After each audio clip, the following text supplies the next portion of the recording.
مکتوب نمبر 250۔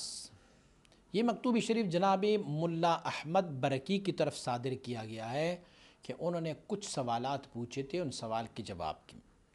بسم اللہ الرحمن الرحیم، بعد الحمد والصلاة و تبلیغ الدعوات۔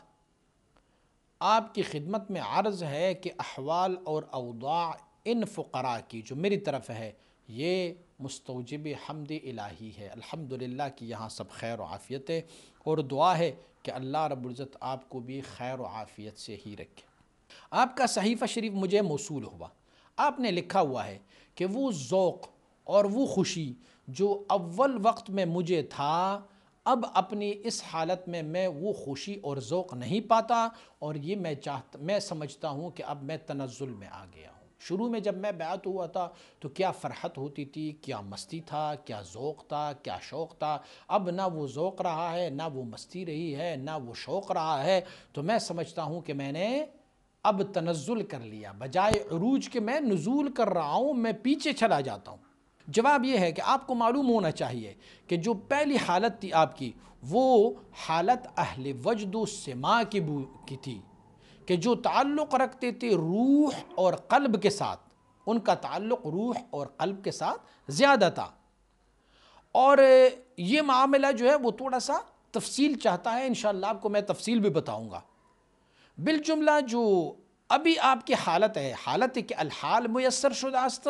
اب جس حالت سے آپ گزر رہے ہیں، جو آپ کہہ رہے ہیں کہ اب نہ وہ ذوق ہے، نہ وہ شوق ہے، نہ وہ فرحت ہے، تو فرماتے ہیں یہ جو الحال آپ کو حالت میسر ہے، جسد کو اس سے حصہ بہت کم ہے، اور اس کا تعلق قلب اور روح کے ساتھ ہے۔ پہلے جسد کے ساتھ تعلق تھا، اب قلب اور روح کے ساتھ تعلق ہے۔ تو قلب اور روح کے ساتھ جب تعلق ہو جاتا ہے تو جسد جو ہے نا وہ اپنے آپ کو بے مزہ بے ذوق تصور کرتے ہیں۔ میں پہلے بھی ایک مکتوب شریف میں مجدد رحمۃ اللہ تعالی کا یہ بیان کر چکا ہوں کہ جو سالک کو اولی وہلہ میں جو حالت ہو جاتے ہیں، جب وہ انتہا میں پہنچ جاتے ہیں تو وہ افسوس کرتے ہیں کاش کہ پہلے والا وجد و حال و کیفیت و فرحت و خوشی جو پہلے سبق میں مجھے ملا تھا وہ مجھے مل جائیں۔ لیکن اب جو ہے کیا ہوتا ہے، ان کے ہابیز آگے بڑھ گئے ہیں، ان کے ہابیز تبدیل ہو گئے، اس کی ریکوائرمنٹس تبدیل ہو گئے ہیں۔ پہلے یہ بچہ تھا لالی پاپ سے خوش ہو جاتا تھا، اب لالی پاپ ان کو نہیں چاہیے، یہ واقعی کھانا کھانا چاہتے ہیں، اس کو مٹن چاہیے، اس کو دیسی مرغہ چاہیے، اس کو کوئی بکرے کا گوشت چاہیے، اس کو کوئی اور چیزیں چاہیے۔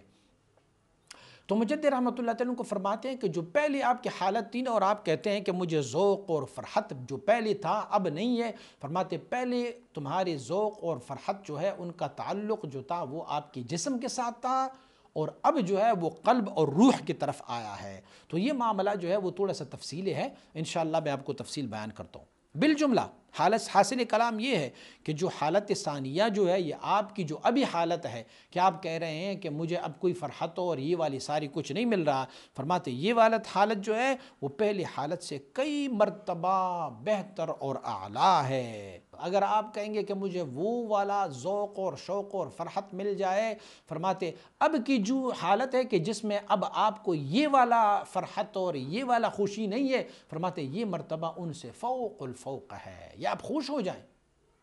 کہ اب آپ جو ہے نا وہ بڑے ہو گئے ہو، پہلے چھوٹے تھے اب آپ جو ہے نا وہ بڑے ہو گئے ہو۔ کیونکہ یہ ہماری نسبت جتنا بھی نادانی اور جہالت کی طرف جاتا ہے، جتنی بھی حیرت کی طرف جاتا ہے، وہ جسد سے دور تر ہو جاتا ہے، تو وہ سب سے اصیل تر ہے۔ باہر والے حرکات سارے مفقود ہو جاتے ہیں اور اندر والی سیور شروع ہو جاتے ہیں پھر۔ اور یہ جو ہے آپ کی مطلوب کے حصول کے لیے نزدیک تر ہے، کیونکہ مطلوب کیا ہے؟ لا معبود الا اللہ، لا مقصود الا اللہ، لا مطلوب الا اللہ، لا موجود الا اللہ۔ تو مطلوب کے حصول تک اب تم پہنچنے لگے ہو، اور مطلوب کے حصول کے قریب جب جاتے ہو تو وہاں پر کیا ہے؟ وہاں پر پھر نادانی ہے، حیرت ہے، پھر وہاں پر فقدان تصور کیا جاتا ہے، بے مزگی تجھے مل رہی ہوتی ہے وہاں پر، کیونکہ ذات کو تو آپ دیکھ نہیں پا رہے ہیں اور اس کی تڑپ اور بڑھ جاتی ہے، تو یہاں پر حیرت ہو جاتی ہے بندے کو۔ فرماتے ہیں جو نسبت میں نے آپ سے لی تھی نا، اس کا اثر جو شروع میں تھا اب نہیں ہے۔ ہاں اسی لیے کہ وہ تاثیر جو جسدی تھا اب وہ ختم ہو گیا ہے، اما تاثیر روحی جو ہے وہ بہت بڑھ گئی ہے آپ کے، ہر کوئی بندہ اس کو سمجھ نہیں پا رہا، درک نہیں پا رہا، اسی لیے تو مشائخ اپنے سالکین کو کہتے ہیں جو بھی تمہارے حالات ہو ہمیں لکھتے جائیں تاکہ حق اور جو آپ کی حق میں بہتر ہو وہ ہم آپ کو بتا سکیں۔ میں کیا کروں کہ آپ کی مدت صحبت بہت کم رہی، آپ آئے ذکر لیا چند دن رہ کے اور بس واپس چلے گئے، بہت کم تھے، اور علوم و معارف جو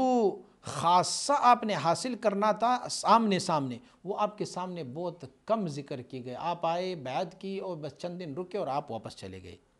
مگر یہ ہے کہ اللہ رب العزت اگر چاہے کہ صحبت دوبارہ ہو جائے، آپ دوبارہ آ جائیں اور چند دن میرے پاس رہیں تو آپ کو بہت کچھ سمجھ میں بھی آ سکتا ہے اور کچھ مل بھی سکتا ہے۔ اور اسی طرح آپ نے یہ پوچھا تھا کہ باوجود زاد و راحلہ درین زمانہ مکہ رفتن فرض است، یہ فتنہ اور فساد کا دور تھا، تو وہ پوچھ رہے ہیں کہ میں جانا چاہتا ہوں مکہ معظمہ حج کے لیے جانا چاہتا ہوں، تو آج کل کی اس زمانے میں مکہ معظمہ جانے کے لیے اگر آپ کے پاس توشہ ہو اور سفر والی کوئی چیز آپ کے پاس ہو تو کیا حج فرض ہو جاتا؟ مجدد رحمۃ اللہ تعالی فرماتے ہیں مخدومہ جو فقہ کی روایات ہے اس میں بہت اختلافات موجود ہیں، مختار فیصلہ اس میں یہ ہے کہ فقی ابو اللیث نے لکھا ہوا ہے کہ اگر غالب برزن امن و عدم ہلاکت در راہ پر فرضیت ثابت است، اگر رستے میں آپ کا گمان اور وہم یہ ہو، آپ کا گمان یہ ہو کہ جی مجھے کوئی مارے گا نہیں، رستہ امن میں ہے، اور پھر آپ کے پاس زاد اور راحلہ بھی موجود ہو اور رستے کا امن بھی آپ کے غالب گمان میں ہو، تو پھر آپ پر حج جو ہے نا وہ فرض ہوتا ہے۔ وَإِلَّا، اور اگر آپ کے غالب گمان یہ ہو کہ فلاں علاقے سے جب میں گزروں گا وہاں چور ڈاکو ہے ماریں گے مجھے، تو پھر آپ کے پاس زاد اور راحلہ بھی اگر ہو تو حج پھر فرض نہیں ہے۔ حج تو تجھ پہ فرض ہو گیا ہے، لیکن ادا کے لیے شرائط یہ ہے کہ امن ہو راہ کا، اور پھر زاد اور راحلہ بھی آپ کے پاس ہو تو پھر آپ پر ادا بھی لازم ہو جاتا ہے۔ پس حج کی وصیت اس صورت میں واجب ہوتا ہے۔ اگر آپ سمجھتے ہیں کہ میں ضعیف ہو گیا ہوں، حج اب مجھ پر فرض تو ہے لیکن رستے کا امن نہیں ہے، تو پھر آپ وصیت کر لیں کہ میرے مرنے کے بعد پھر یہ حج میری طرف سے کوئی کر لے۔ اب وقت میرے پاس نہیں ہے تو آپ کے دوسرے سوالوں کا جواب میں اگلے خط میں آپ کو دے دوں گا۔ والسلام علیکم ورحمۃ اللہ وبرکاتہ۔